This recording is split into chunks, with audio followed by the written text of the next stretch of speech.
അപ്പോൾ എനിക്ക് തോന്നുന്നത് ഈ ഓർണമെൻറ്റ്സ് ആയാലും നമ്മുടെ സീരിയലിൻ്റെ ആപ്റ്റായിട്ടുള്ള കാര്യങ്ങളാണ് അതൊക്കെ. അത് അർഹിക്കുന്ന കാര്യങ്ങളാണ്. അത് അതിനകത്ത് ഡയറക്ടർ പറയാൻ നമ്മൾ ചെയ്തേ പറ്റുള്ളൂ. അത് മാത്രമല്ല നമ്മൾ ഈ നോർത്ത് ഇന്ത്യയിലൊക്കെ സീരിയൽസിലൊക്കെ ഉള്ള ഒരു അപ്പിയറൻസ് നമ്മൾ ഈ സീ കേരളത്തിലെ ഒഫീഷ്യൽ പേജിൽ അങ്ങനെ എന്തെങ്കിലുമൊക്കെ കമൻസ് വരാറുണ്ടോ?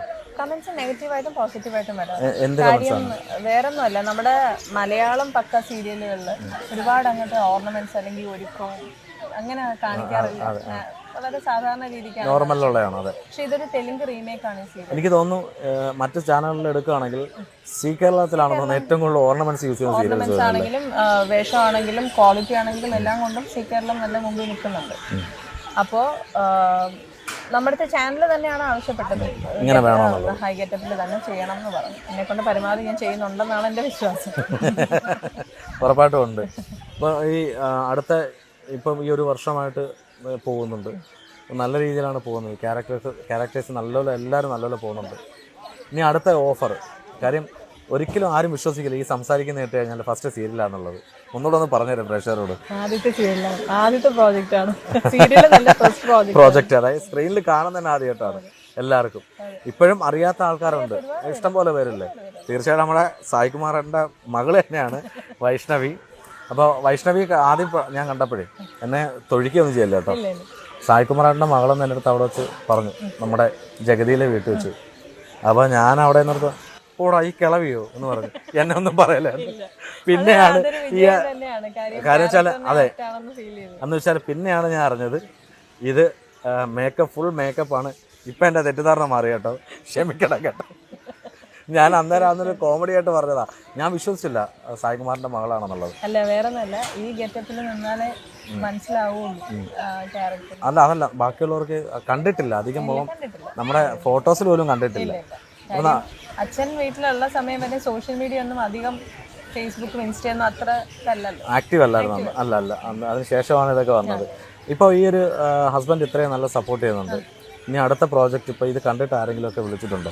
വിളിച്ചിട്ടുണ്ട്, സീരിയൽസ് ആണെങ്കിൽ ഇതൊക്കെ വന്നിട്ടുണ്ട്. പക്ഷേ ഇവിടെ ടൈറ്റായിട്ട് ഷെഡ്യൂൾ പോയിക്കൊണ്ടിരിക്കുന്നത് അത്യാവശ്യം പ്രധാനപ്പെട്ട റോളാണ് ഇതിനകത്ത്. അതെ മെയിൻ ക്യാരക്ടർ അല്ലായിരുന്നു. അതുകൊണ്ട് ഞാൻ പറഞ്ഞില്ലേ, കണ്ടിന്യൂസ് ആയിട്ട് ഷൂട്ട് പോയിക്കൊണ്ടിരിക്കാം, നമുക്ക് വീട്ടിൽ പോലും പോകാൻ സമയം കിട്ടുന്നില്ല.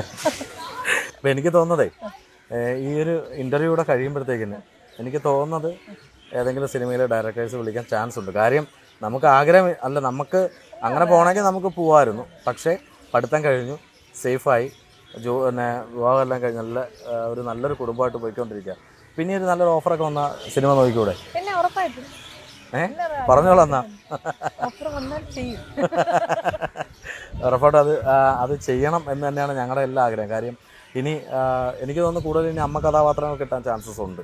കാര്യം നമ്മുടെ പൊന്നമ്മ ചേച്ചിയായാലും അല്ലെങ്കിൽ കവിയൂർ പൊന്നമ്മ അമ്മയായാലും ഇവരൊക്കെ ചെറുപ്പത്തിലെ അമ്മ വേഷങ്ങൾ കൈകാര്യം ചെയ്തിട്ടുള്ളത് അവർ സെലക്ട് ചെയ്യുന്നതും ഉണ്ടാവും. അപ്പോൾ ഇതിപ്പോൾ ഞാൻ പറഞ്ഞില്ലേ, എനിക്കിത് ഫസ്റ്റ് ഈ ക്യാരക്ടർ എൻ്റെ അടുത്ത് വരുമ്പോൾ എനിക്ക് ഭയങ്കര ഒരു മനസ്സിലൊരു കോംപ്ലക്സ് പോലെ ഫീൽ ചെയ്തിരുന്നു. കാര്യം ഈ ഒരു ഏജിൽ ഇത്രയും ഏജുള്ളൊരു ക്യാരക്ടർ എടുക്കണം എന്ന് വേണമെന്ന് ചിന്തിച്ചു. അപ്പോൾ അച്ഛനെയും അപ്പൂപ്പനെയൊക്കെ മനസ്സിൽ വന്നു. അവർ ചെയ്തു വെച്ചിരിക്കുന്ന ക്യാരക്ടറിനൊക്കെ ആകുമ്പോൾ മമ്മൂട്ടിയുടെ ഒക്കെ അച്ഛനായിട്ട് ചെയ്യണമെന്ന് പറയുമ്പോൾ ക്യാരക്ടറിനകത്താണ് പ്രധാനം. അഭിനയിക്കാൻ ഏരിയ ഉണ്ടോ എന്നുള്ളതാണ്. സായി ചേട്ടനൊക്കെ ആണെങ്കിൽ അച്ഛനായിട്ടും അപ്പൂപ്പനായിട്ടും വില്ലനായിട്ടും നായകനായിട്ടും ഉപനായകനായിട്ടും ഒക്കെ വന്നിട്ടുണ്ട്. എല്ലാ മേഖലയും തൊട്ടിട്ടുണ്ട് അല്ലേ? അപ്പൊ പിന്നെ നമ്മൾ നോക്കണ്ട. പക്ഷെ ഒരു പ്ലസ് പോയിന്റ് ഉള്ള എന്താ അറിയോ, സീരിയൽസിൽ നരയിടത്തില്ല. ഇല്ല, അതാണ് അത് മെയിൻ ഒരു സംഭവമാണ്. കാര്യം സീരിയല് നമ്മുടെ അടുത്ത് എടുത്ത് പറഞ്ഞു നര വേണ്ട. ശരി, അത് തന്നെയല്ല, സീരിയല് തുടങ്ങുമ്പോൾ നമ്മുടെ ഒരു ചെറുപ്പം കാണിച്ചിട്ടാണ് വന്നത്. അതൊരു പ്ലസ് പോയിന്റ് അല്ലേ ഞാൻ പറഞ്ഞത്. കാര്യം മിക്ക സീരിയൽ നിങ്ങൾ നോക്കിക്കോളൂ, നമ്മുടെ സീ കേരളത്തില് അധികം നര അങ്ങനെ യൂസ് ചെയ്തില്ല. ചില ക്യാരക്ടറിന്, പക്ഷെ ഇങ്ങനെയുള്ള ക്യാരക്ടറിന് നരയേ ഇല്ല എന്നുള്ളതാണ്. അപ്പോഴും പ്രായം നമുക്ക് അറിയത്തുമില്ല. നമ്മുടെ കഴിഞ്ഞ 2 വർഷമായിട്ട് സീരിയൽസിനൊന്നും അവാർഡ് ലഭിക്കാത്ത, അതായത് ഇതിന് വലിയ വരുന്ന സീരിയലിന് ക്വാളിറ്റി ഇല്ല എന്നുള്ള ഒരു പേരാണ് പറയുന്നത്. അവാർഡ് നിരസിച്ചു പോകുന്നത്. അതിനെക്കുറിച്ച് ഇപ്പോൾ ഒരു വർഷമായിട്ടുള്ള എക്സ്പീരിയൻസ് ഉണ്ടല്ലോ, അങ്ങനെ തോന്നാറുണ്ടോ? ഇങ്ങനെ നിലവാരമില്ലാത്ത സീരിയലാണ് വരാമെന്ന് ഞാൻ പറഞ്ഞില്ലേ, ഇതിപ്പോൾ തന്നെ ഈ സീരിയലിനകത്ത് കൂടുതലും തെലുങ്ക് റീമേക്കാണ് ഈ സീരിയൽ. അപ്പോൾ നമ്മുടെ മലയാളി പ്രേക്ഷകർക്ക് അക്സെപ്റ്റ് ചെയ്യാൻ പറ്റാത്ത ചില കാര്യങ്ങളുണ്ടാകും. പക്ഷേ ഇതൊന്നും പറയാൻ ഞാൻ ആളല്ല, ഞാൻ എൻ്റെ പേഴ്സണൽ ഒപ്പീനിയൻ പറയാൻ ചോദിച്ചതിൻ്റെ പേര്. അപ്പോൾ ഇതൊരു ഫിക്ഷൻ ആണെന്ന് ചിന്തിച്ചാൽ തീരാവുന്ന പ്രശ്നമേ ഉള്ളൂ. ഇതൊക്കെ ചിലപ്പം നമ്മൾ തന്നെ ചോദിക്കാറുണ്ട്, ഇതൊക്കെ എവിടെയെങ്കിലും നടക്കുമെന്ന് നമ്മൾ ചോദിക്കാറുണ്ട്. പക്ഷേ അത് ഫിക്ഷൻ ആണെന്ന് ചിന്തിച്ചാൽ തീരാവുന്ന പ്രശ്നമേ ഉള്ളൂ. അല്ല എങ്കിലും അത് മറ്റ് ചാനലുകളിലും സീരിയലുണ്ട്, നല്ല സീരിയൽസ്, കരയുന്ന സീരിയൽസ് ഉണ്ട്. അല്ലെങ്കിൽ സി കേരളത്തിൽ മിക്കതും ബോൾഡായിട്ടുള്ള സീരിയൽസ് എന്ന് എടുത്തു പറയാൻ കാര്യമുണ്ട്. അല്ല കരയുന്ന സീരിയൽസിനാണ് കൊടുക്കാറുള്ളത് എന്നുള്ള ഒരു സംസാരം പൊതുവേ ഉണ്ട്. അതുകൊണ്ടാണ് എടുത്തു പറയുന്നത്. കാര്യം നമ്മുടെ സി കേരളത്തിലെ സീരിയൽ എടുക്കുകയാണെങ്കിൽ എല്ലാം നല്ല ബോൾഡ് ആൻഡ് ബ്യൂട്ടിഫുൾ ആയിട്ടാണ് എടുത്തിരിക്കുന്നത്. എല്ലാ കഥാപാത്രവും അത്ര കരച്ചിലുള്ളതല്ല, ആൾക്കാർ കാണാൻ ഇൻട്രസ്റ്റഡ് ആയിരിക്കും. പക്ഷെ മറ്റ് ചാനലുകൾ എടുക്കുകയാണെങ്കിൽ ഈ കരയുന്ന ഒഴിവാക്കാൻ പറ്റുന്ന സീരിയൽസ് അല്ല. ഒരു കുടുംബത്തിലും നമ്മൾ യഥാർത്ഥത്തിൽ നോക്കുകയാണെങ്കിൽ ഒരു കുടുംബത്തിൽ എപ്പോഴും ഈ രീതിയിൽ ഒരുങ്ങി അങ്ങോട്ട് പോകുന്നു ഇങ്ങോട്ട് പോകുന്നു എന്നുള്ള സംഭവങ്ങളല്ല.